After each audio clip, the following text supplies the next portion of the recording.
And joining us now, national political correspondent for NBC News and MSNBC, and the author of The Red and the Blue, the 1990s and the Birth of Political Tribalism, Steve Kornacki. Steve, good morning. Good to see you. So, watching that piece, breaking news, American voters are free thinkers who don't vote the party line sometimes. They like Donald Trump in 2016. They might like a Democratic candidate for governor in 2018.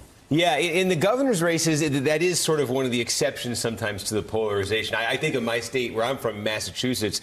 Charlie Baker is the Republican governor there. He's poised to be the fifth Republican to win a governor's race since 1994 in Massachusetts, probably by a wide margin. But you know what hasn't happened in Massachusetts since 1994? A single Republican winning a single race for the House of Representatives. So there's a big detachment often from what happens in these governor's races and these House races. But it is interesting in the Midwest. There's a number of opportunities for Democrats to pick up in Iowa, in Pennsylvania, a couple in Michigan, maybe one in Wisconsin. We'll see there. But there are some opportunities. And the better the Democrats are doing in these gubernatorial races 2 years after the Trump surprise of 2016, it certainly can't hurt those Democratic candidates. So we had the debate last night in Texas between Senator Cruz and Beto O'Rourke. The polling, as we've been talking about for a couple of weeks now, drifting in Ted Cruz's favor for the most part.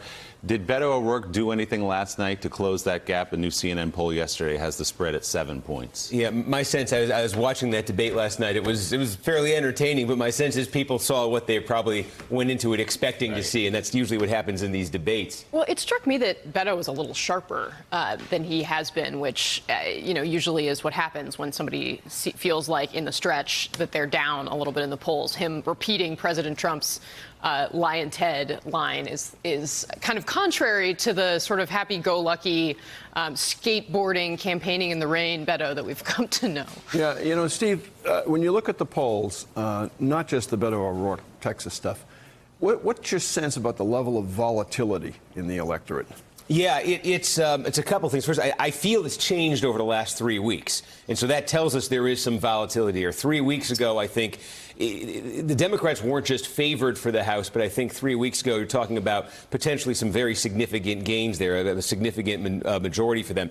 I think they're still favored to take the House right now, but the possibility this is a much more narrow majority, or even in a doomsday scenario for them, they fall short. I think that's alive right now because we've seen this Republican energy increase over the last 3 weeks. Now, I think the obvious point there is if it's changed that way in 3 weeks, and there's still 3 weeks to go until Election Day, there's the possibility that we're back where we were 3 weeks ago come Election Day. So how much do you think is, the supposed Kavanaugh effect on Republicans, or how much is of it just people going home to their political... Right, and I think that's I was talking to one pollster who was saying he was picking up, Pat Murray from Monmouth, he said he was picking up in his polls even before the Brett Kavanaugh controversy, what you're talking about, Republicans, the sort of the polarization lines of 2016 starting to reemerge. Now, did Kavanaugh accelerate that? Did it heighten that? Did it just sort of drive that point home to voters? I think that's possible. That's still a debate about what happened at the end of 2016. Was it always going to end up happening that way, or was it the Comey letter that catalyzed it? Meanwhile, President Trump says he believes Republicans would do well in the midterms, telling the AP, quote, "Look, it feels to me very much like 16. I was going out and making speeches, and I was getting tens of thousands of people. And I said, why am I going to lose? Now, I'm not sure that's right. I'm not running. There are many people that have said to me, I will never, ever go and vote in the midterms because you're not running. And I don't think you like Congress." Well, I do like Congress, said the president. The president also says he will not accept blame if Republicans lose the House because he is helping the candidates.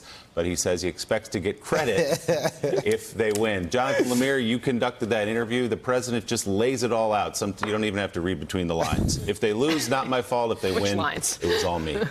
This is a pretty typical Trump construct, right? I'll take the credit, but none of the blame. Right. He was very clear about this yesterday. First of all, he is still bullish. He thinks Republicans do have a chance to maintain control of both houses. When we presented him that the White House's political operations and Trump himself have acknowledged that it will be harder to do so in the House, he was very quick to say, well, look, I'm out there, I'm helping people, I'm energizing people, I'm bringing tens of thousands of people to these rallies, and that, I'm doing my part.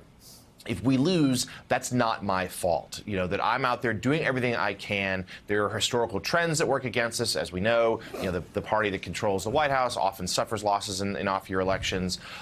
He also struck, and this is sort of interesting, a sort of defiant note. We've talked a lot on this show and others about what will happen if the Democrats do control Congress. Even earlier this hour, we thought, like, well, they will have the power of the subpoena. They'll be able to start kicking around and looking under the hood, if you will, on his finances, on Russia, on emoluments and things like that. And he basically said, bring it on. Like, do what you need to do, and we'll do what we need to do. Perhaps suggesting they won't cooperate with these probes, or just an extreme amount of confidence that the Democrats won't find anything wrong. I think what happened about a month ago or so was that Trump and the people around him decided that they needed to sort of personalize and nationalize this campaign. I remember interviewing Steve Bannon about this, and he said, the only way that the Republicans in Congress are going to be able to actually hold on to the houses is if they talk about this race as a referendum on Trump, because you need to get those people who are Trump voters who maybe weren't participants in politics prior to 2016 to come back to the polls in 2018. So what you see from Trump a lot more now is he goes out on the stump, he says, I'm not on the ballot, but a vote for so-and-so is a vote for me. Right. Or you see Trump surrogates go out and be like, if we don't win, you will have chaos, you'll have impeachment. It will just be disorder in Washington, because it's nationalizing it in a way. I think that's been very effective in terms of mobilizing Republicans. The one thing I will add is Democrats face an incredible institutional advantage, too, which is they could win, 2%, 4% more of the popular vote and still not get the majority of the House of Representatives. So they have to actually score a fairly big victory on election if they actually do want to take over one of the chambers. Meanwhile, Steve, before we let you go, the money numbers come in and a huge advantage for Democrats in terms of fundraising. Yeah, no, and I think it's one of those, if Democrats fall short of their expectations, you're not going to be able to blame, I think, the money. They didn't have the resources in these races. Beto O'Rourke is I saw he's raised, I think, $62 million total for this campaign. I remember when I was covering New Jersey politics at the time, John Corzine, a self-funder, shattered all previous records in 2000 when for the entire campaign he raised $63 million. Yeah. And here's Beto O'Rourke with a month to go at $62 million. And, it's big, but standard now almost. And 38 just in the last quarter. Yeah. NBC's Steve Kornacki, the book is The Red and the Blue. Thanks so much, Steve. Thank you. Good to see you. Mika? Still ahead, Turkish officials have provided NBC News with passport photos of the 15-person team they say traveled to Istanbul to kill Jamal Khashoggi. And according to the New York Times, several of them worked for the Saudi government. Former CIA Director John Brennan will join us to talk about the disappearance of the Washington Post columnist and the U.S. response to the situation so far. We'll also be joined by the Washington Post's Robert Costa and the Atlantic's Jeffrey Goldberg. Morning Joe will be right back.